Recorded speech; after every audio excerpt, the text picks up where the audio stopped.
I'm Dr. Tracy Tyson. I'm a board-certified general pediatrician for 20 years, and I've done primary care for a lot of that time.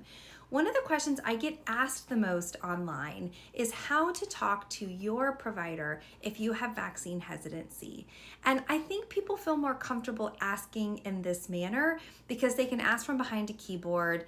They feel less intimidated. They don't really know what to ask, and they themselves are not experts in the field, but they have real concerns with real valid things, and they want to make sure that they're heard.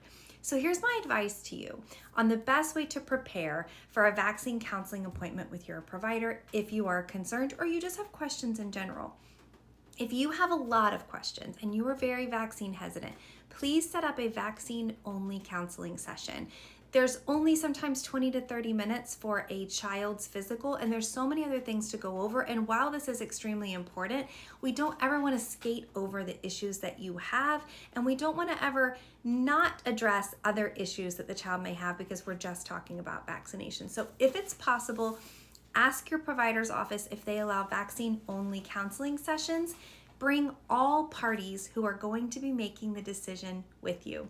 I have a lot of times where one parent comes in, but the other parent is the one that's vaccine hesitant.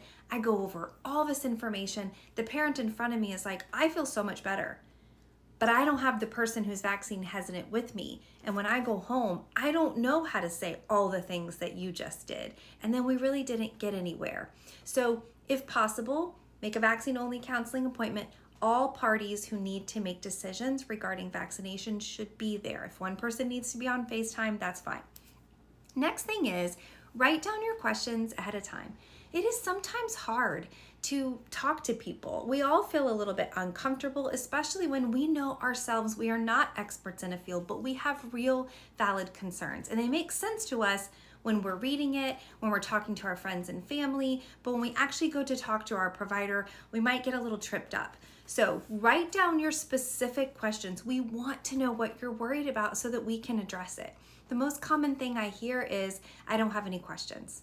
And while I understand that, and maybe someone truly does not have any questions and they don't want my advice or opinion, that's a whole different story. This is if you're vaccine hesitant and you want to talk to your provider who is an expert in vaccinations, how they can help support you. The next thing is, let us know what your sources are. If you're getting your information from a family member who maybe practices a different form of medicine that does not believe in the same kind of evidence-based science that we do, we need to know that. We need to know where you're getting your information from. There's no judgment. We just need to know how to address your concerns. If you have yourself a personal experience of something that was really traumatizing for you, we need to know. If you spend a lot of time researching things on the internet and you have specific articles that really make you concerned, bring them. So let us know what your concerns are. Write things down if you feel like you might be hesitant in the room to really let us know what those questions or concerns are. I love to get these ahead of time, if you want me to be honest, because it helps me prepare. Because a lot of the information that is out there is not necessarily in the evidence-based medicine that I am reading. And so that way I can know exactly what your concern is, and I'll honestly look it up beforehand so that I can make sure that I give you the best answer that I can at the time. So talk to your providers, bring all of that information, try to have a little bit of an idea of what your comfort level might be, but also keep an open mind. I've had a few situations recently in my own practice where after I talked to the family, they felt so much more comfortable vaccinating. But one person in the room seemed a little bit hesitant, and they said, "Oh no, it's okay, let's go ahead." And that as a provider does cause me concern because we want to have true informed consent. And while I know these are safe and effective, and I want your child to be vaccinated, I want you all to be comfortable, because that's how we keep this relationship going, is you need to fully understand the risks and benefits so that whatever decision you make, you feel comfortable with it regardless of the outcome. So I hope this helps a little bit, talking to your providers about your concerns and questions. We really do want to know. I think the most devastating thing I hear is when I say, what is your concerns about vaccinations, or do you have any questions or concerns? And it's just stonewall and there's nothing, yet I know they do have questions and concerns. So please let us know how we can help. Write things down, be as open and honest as you can.